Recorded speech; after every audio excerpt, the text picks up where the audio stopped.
आज हम शुरू करने जा रहे हैं कक्षा 8 की प्रश्नावली संख्या 5.1 जिसका नाम है वर्ग एवं वर्गमूल। पहला क्वेश्चन है अपने पास, निम्नलिखित संख्याओं के वर्गों का इकाई अंक ज्ञात कीजिए। तो अपने को वर्गों का इकाई अंक ज्ञात करना, तो उससे पहले अपन देखते हैं 10 तक की वर्ग संख्या देख लेते हैं, उनका वर्ग करने पे आता क्या है। देखो, अगर अपन 1 का वर्ग करते हैं तो अपने पास आंसर क्या आ रहा है 1। 2 का अपन वर्ग करते हैं तो अपने पास आंसर क्या आ रहा है 4। 3 का वर्ग करने पे 9, 4 का 16, 5 का 25, 6 का होता है अपने 7 का स्क्वायर होता है 49, 8 का अपने पास 9 का अपने वर्ग होता है 81 और 10 का होता है 100। तो देखिए, अपन इनका वर्ग करने पे इकाई अंक चेक करना है। तो देखिए, किसी भी संख्या के पीछे अगर 1 आए तो इसका इकाई अंक क्या होता है 1, अगर 2 आए तो क्या होता है 4, और किसका 4 हो सकता है। देखिए, 8 का भी इकाई अंक क्या आ रहा है 4, 3 का कितना होता है 9, और 7 का भी कितना होता है 9, 4 का होता है 16 मतलब 6 आ रहा है, और 6 का भी क्या आ रहा है 36 मतलब 6 आ रहा है, और 1 का 1 आ रहा है, 9 का 1 आ रहा है, और 10 का 0 होता है, 5 का 5 आता है। तो देखिए, यहाँ से अपन नियम निकाल सकते हैं, अगर किसी संख्या का इकाई अंक 1 है तो उसका वर्ग करने पे यहाँ से अपन पता कर सकते हैं, अगर किसी संख्या का इकाई अंक 1 और 9 है तो उसका वापस वर्ग करने पे इकाई अंक क्या आएगा। तो देखो, 1 और 9 है, इसका अपन वर्ग करेंगे तो सदैव वापस इकाई अंक क्या आएगा 1 आएगा। 2 और 8, इसका अगर अपन वर्ग करेंगे तो सदैव अपना इकाई अंक क्या आएगा 4। 3 और 7, इसका अपन वर्ग करेंगे तो सदैव इकाई अंक क्या आएगा 9। 4 और 6, इसका वर्ग करेंगे तो सदैव इकाई अंक क्या आएगा 6 आएगा। 5 का वर्ग करने पे 5 आता है, और 0 का वर्ग करने पे 0 आता है। इस नियम के अनुसार अपन क्वेश्चन सॉल्व करते हैं। तो देखिए, 81 का वर्ग करने पे अपने को इकाई अंक चाहिए, तो 81 का अपन वर्ग करेंगे, का वर्ग करने पर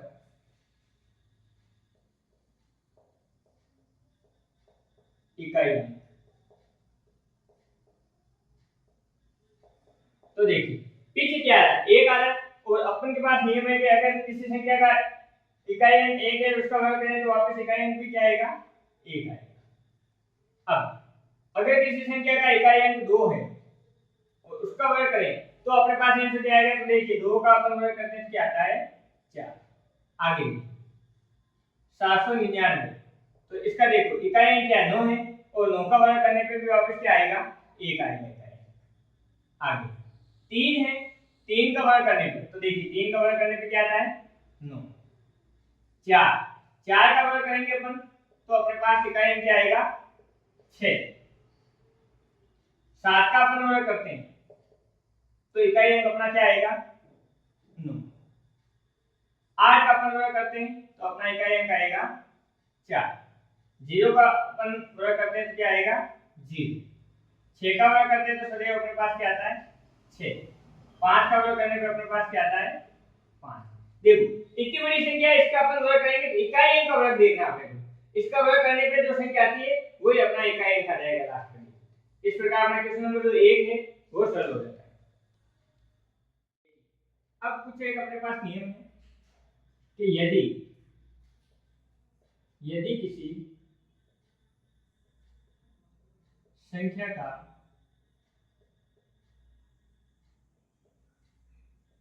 इकाई अंक 0, 1, 4, 5, 6, 9 हो तो वह संख्या पूर्ण वर्ग संख्या होती है। पूर्ण वर्ग संख्या होती है अगर इकाई अंक में 1, 0, 1, 4, 5, 6, 9 आ जाएगा तो वो पूर्ण वर्ग संख्या होगी। अगर यदि किसी संख्या का इकाई अंक 2, 3, 7, 8 हो तो वह पूर्ण वर्ग संख्या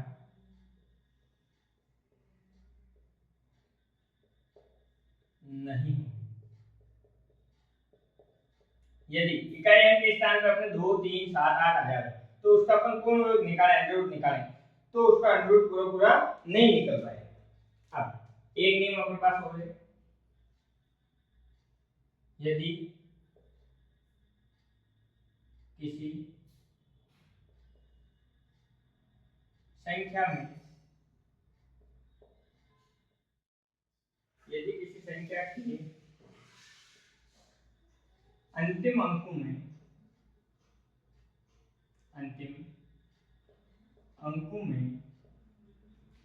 शून्यों की संख्या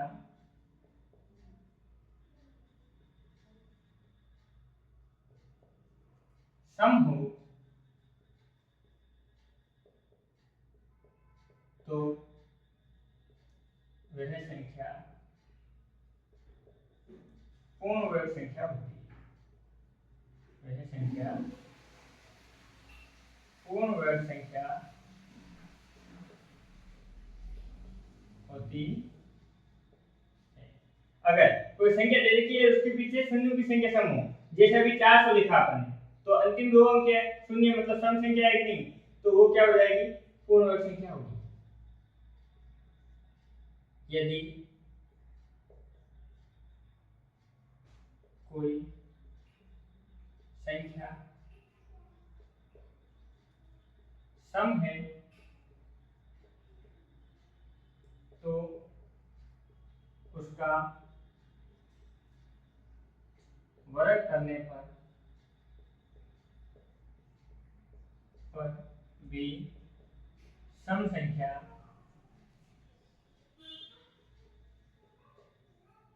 प्राप्त होगी, तथा यदि विषम है तो उसका वर्ग करने पर भी विषम संख्या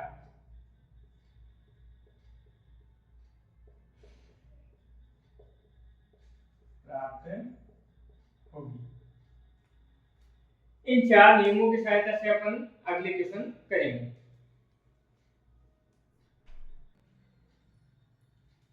क्वेश्चन नंबर है अपना 2, दे रखा है निम्नलिखित संख्याएं स्पष्ट रूप से पूर्ण वर्ग संख्या नहीं है, इसका कारण दीजिए। तो अपने जो संख्या दे रखी है वो पूर्ण वर्ग संख्या नहीं है, पर कारण अपने को बताना है।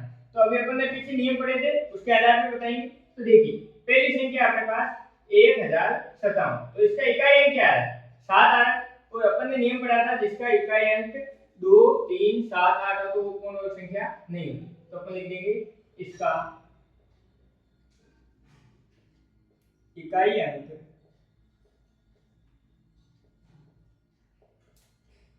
7 है, अतः यह पूर्ण वर्ग संख्या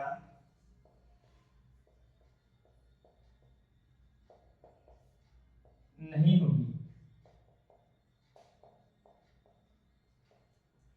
अब देखिए दूसरे में अपने को दे रखा है 23,453, तो इसका इकाई अंक क्या है, 3 है, तो अपन क्या लिख देंगे, इसका इकाई अंक 3 है, अतः यह पूर्ण वर्ग संख्या नहीं होगी। अब देखिए 7,928, तो इसका भी इकाई अंक क्या है, 8, तो अपन लिख देंगे इसका इकाई अंक 8 है, अतः ये पूर्ण वर्ग संख्या नहीं। अब देखिए यहाँ आपके पास है 2,22,222, तो इसका भी इकाई क्या है 2 है, तो इसमें भी अपन क्या लिखेंगे, इसका इकाई अंक 2 है, अतः ये पूर्ण वर्ग संख्या नहीं। अगला देखिए अपने पास है 64,000। तो अपन ने नियम पढ़ा था कि अगर कोई संख्या है जिसके अंतिम अंक के अंदर अगर शून्यों की संख्या सम हो तो पूर्ण वर्ग संख्या होती है, अदरवाइज नहीं होती। तो यहाँ देखिए अंतिम अंकों में क्या आ रहा है, शून्य आ रहा है, वो कितने 3 है, तो ये विषम संख्या है। तो अपन लिख देंगे इसमें अंतिम अंकों में, इसमें अंत में शून्यों की संख्या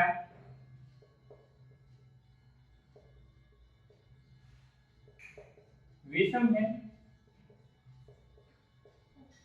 अतः ये पूर्ण वर्ग संख्या नहीं। अब देखिए इसका भी क्या रहेगा, ये 2 आ रहा है, तो क्या लिखेंगे हम, इसका इकाई अंक 2 है, अतः यह पूर्ण वर्ग संख्या नहीं होगी। अगला देखिए इसमें भी शून्य की संख्या क्या आ रही है, विषम आ रही है, तो लिखेंगे इसमें अंत में शून्यों की संख्या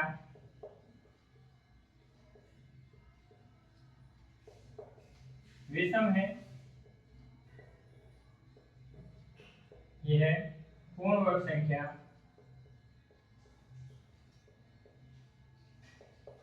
नहीं होगी।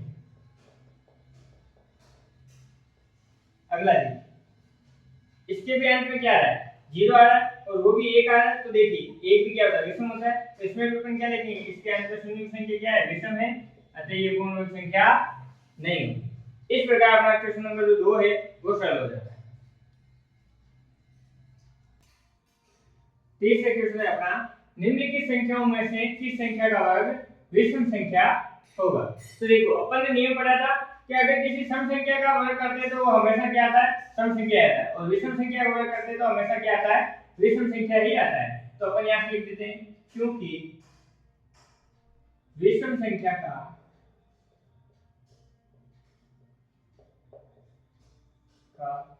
वर्ग सदैव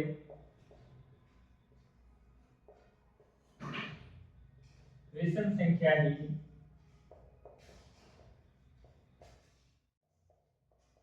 होती है। तो देखिए पहला है अपना 421, ये विषम संख्या है, इसका वर्ग क्या होगा, विषम होगा। दूसरा ये सम संख्या है तो ये नहीं होगा। और तीसरा अपना क्या है 7,789, ये भी क्या है, विषम संख्या है, इसका भी वर्ग क्या होगा, विषम संख्या ही होगा। इस प्रकार अपना क्वेश्चन नंबर जो 3 है वो सरल हो जाता है। क्वेश्चन नंबर है अपना 4, दे रखा है निम्न प्रतिरूप का अवलोकन कीजिए और रिक्त स्थान भरिए। तो देखिए अपने को पहली संख्या दे रखी है 11, तो देखो 1 और 1 है, 1 को दोनों तरफ लिख दिया, दोनों को जोड़ के अपने बीच में क्या लिख दिया 2। अब देखिए आगे लिखेगा 101, तो देखो 1 को इधर लिख दिया, 1 को इधर लिख दिया, ये 0 इधर है तो इधर भी लिख दिया, इधर भी लिख दिया, 1 और 1 को जोड़कर कितना आता है 2। यहाँ पे देखिए 0 कितने 2, तो 1 के साथ 2 0, 1 के साथ आगे वापस 2 0 और बीच में 1 और 1 का जोड़ कितना हो गया 2। अब देखिए यहाँ है अपने पास 1 के साथ 4 0 है, तो वापस अपने 1 के साथ कितने 0 लिखेंगे 4, 1 2 3 4, पीछे वाले 1 के साथ भी कितने 0 आने चाहिए 4, तो ये 4 0 लिखिए, 1 और 1 को जोड़ने से कितना आता है 2। अब देखिए इसके साथ अपने 6 0 है, तो 1 के साथ 6 0 लिख देता हूं मैं, 1 2 3 4 5 6। अब देखिए इधर भी 1 लिखता हूं, इसके साथ भी 6 0 लिख देते हैं, 1 2 3 4 5 6। अब देखो 1 और 1 को जोड़ते हैं कितना आता है 2। इस प्रकार अपना क्वेश्चन नंबर जो 4 है वो सरल हो जाता है।